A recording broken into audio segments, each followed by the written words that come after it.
భాషకి లిమిట్ లేకుండా ఒక ముఖ్యమంత్రి హోదాలో ఉన్న వ్యక్తిని పట్టుకొని ఇష్టారీతిగా మాట్లాడటం అనేటువంటి దాని మీద సర్వత్రా కొంత అందరూ అభ్యంతరం వ్యక్తం చేస్తున్నారు. ఇది ఇలా ఉంటే నేను ఎటువంటి తప్పు చేయలేదు అని కేటీఆర్ మాట్లాడుతుంటే నిబంధనలు ఉల్లంఘించారు, మేము నిబంధనలు మనం అమలు చేయకపోతే కుదరదు అంటే మళ్ళీ మన ప్రభుత్వమే వస్తుంది, నేను చూసుకుంటా మీరు చేయండి అని కేటీఆర్ అంటేనే మేము ఇవన్నీ చేశాం అని ఏసీబీ ముందు చెప్పినట్టుగా వార్తలు వస్తున్నాయి.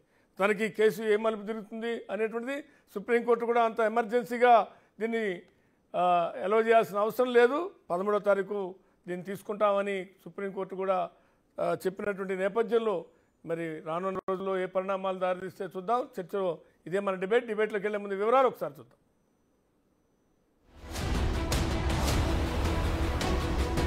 రానురానంటూనే ఏసీబీ ఎంక్వైరీకి మాజీ మంత్రి కేటీఆర్ వచ్చేశారు. ఫార్ములా ఈ రేసింగ్ కేసులో ఏసీబీ ప్రశ్నల వర్షం కురిపించింది. రూల్స్ ఎందుకు బ్రేక్ చేశారు, ఎలా బ్రేక్ చేశారు, నిధుల ట్రాన్స్ఫర్ పై ఆదేశాలు ఇవ్వటం దగ్గర నుంచి ఈ కేసులో ఇరుక్కుపోవటం దాకా అన్ని కూపిలాగింది ఏసీబీ. ఎన్ని ప్రశ్నలకైనా జవాబిస్తానన్న కేటీఆర్ విచారణలో మాటలు మార్చేశారా అన్న డౌట్లు పెరుగుతున్నాయి. ఎందుకంటే గతంలో అధికారులదేమీ తప్పు లేదని చెప్పి ఆ తరువాత కోర్టుకిచ్చిన అఫిడవిట్లో మాత్రం అంతా ఆఫీసర్లదే బాధ్యత అని చెప్పటంతో ఏది నిజం అని తేల్చే దిశగా ఏసీబీ ఎంక్వైరీ సాగింది. ఖుల్లా చెప్తున్నా, yes we decided as a government. నేను HMDA vice chairman, municipal minister, I'm the competent authority to take a decision. I informed my chief minister who is the chairman of HMDA. I instructed my commissioner and secretary. ఇక England దాచితందుకు ఏముంది నాకు అర్థం కాదు. File సంతకం పెట్టినా, పంపించినా, డబ్బులు పంపించినాం, హైదరాబాద్ని మళ్ళీ సర్క్యూట్లో పెట్టించినాం. అరవింద్ కుమార్ గారిని నేను ఇన్స్ట్రక్షన్ ఇస్తేనే ఆయన హెచ్ఎండిఏ నుంచి అక్టోబర్ 8, 9 నాకు యాద్ క్లేస్ కరెక్ట్ కానీ ఫస్ట్ వీక్ అప్పటికి ఎలక్షన్లో స్టార్ట్ అయింది. కాబట్టి నేను ఆదేశం ఇచ్చిన డబ్బులు ట్రాన్స్ఫర్ చేయని చెప్పినా మనం ఈవెంట్ మనం కాపాడుకోవాలి, మన సిటీ ఇమేజ్ దెబ్బతినొద్దు, మన బ్రాండ్ ఇమేజ్ దెబ్బతినొద్దు, మన తెలంగాణ పేరు చెడిపోవద్దు, నువ్వు కట్టు నేను దేవులాడితే నీకెందుకు, నేను 100 కోట్ల మంది స్పాన్సర్లు నేను మా వాటికి వస్తే నాకు అది తెలివి ఉంది అని చెప్పి నేను ఆయనతో కట్టిపించిన, సంతకం కూడా పెట్టినాను నేను ఫైల్. సో ఎలక్షన్ కోడ్ ఉండగా మనీ ట్రాన్స్ఫర్ ఎందుకు చేశారు, కేబినెట్ అప్రూవల్ లేకుండా ఎందుకు ముందుకెళ్లారు, ట్రై పార్టీ అగ్రిమెంట్ బై పార్టీగా ఎందుకు మారింది, స్పాన్సర్ గ్రీన్ కో తప్పుకుంటే ఏం చేశారు, ప్రభుత్వాన్నే స్పాన్సర్ అవతారం ఎందుకు ఎత్తించారు, రూల్స్ ప్రకారం డబ్బులు ఎందుకు పంపలేదు, ఐటీ ఫైన్ వేసేదాకా ఎందుకు తీసుకొచ్చారు, ఇలాంటి ప్రశ్నలన్నీ ఏసీబీ అడిగింది. అయితే ఈ ఎపిసోడ్లో మొత్తం బ్రాండ్ హైదరాబాద్ కోసమే అంతా చేశానని చెప్పటానికి లేదు. ఎందుకంటే దేని లెక్కలు దానికుంటాయి. ప్రభుత్వం అన్నాక పద్ధతి ప్రకారం అన్ని వ్యవహారాలు నడవాల్సిందే. సొంతంగా నిర్ణయాలు తీసుకోవటానికి ఉండదన్న చిన్న లాజిక్ ఎలా మర్చిపోయారన్న వాదన పెరుగుతోంది.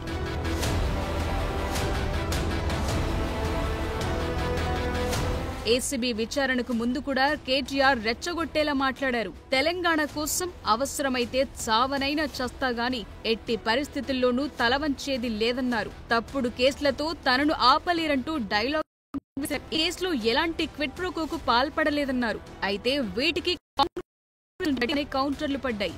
తప్పు చేసిన వారెవరూ తాను తప్పు చెయ్యలేదని దర్యాప్తు సంస్థలే అని గుర్తు చేస్తున్నారు. 7 లక్షల కోట్లలో కాంట్రాక్టర్లు ఎన్ని లక్షల కోట్లు అప్పనంగా ముట్ట చెప్పారో చెప్పాలన్నారు ఎంపీ చామల. ఫార్ములా ఈ రేస్లో నిధుల దుర్వినియోగం క్లియర్ గా కనిపిస్తోందన్నారు ఎమ్మెల్సీ జీవన్ రెడ్డి. మన కుటుంబం ఏం చేసిందని ఒక్కసారి చూసుకో.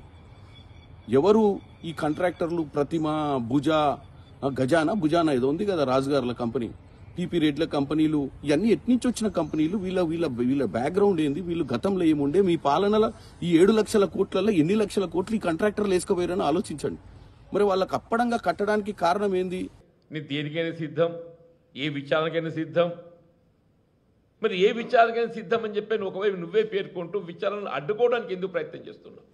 ఏ విచారణకైనా సిద్ధం అని చెప్పని ఎప్పుడైతే నువ్వు పేర్కొంటున్నావో వీళ్ళ విచారణతో వాస్తవాలు వేలికి వస్తే నువ్వు నిజంగా తప్పు చేయకుంటే నీ నిర్దోషితో రుజువైతుంది.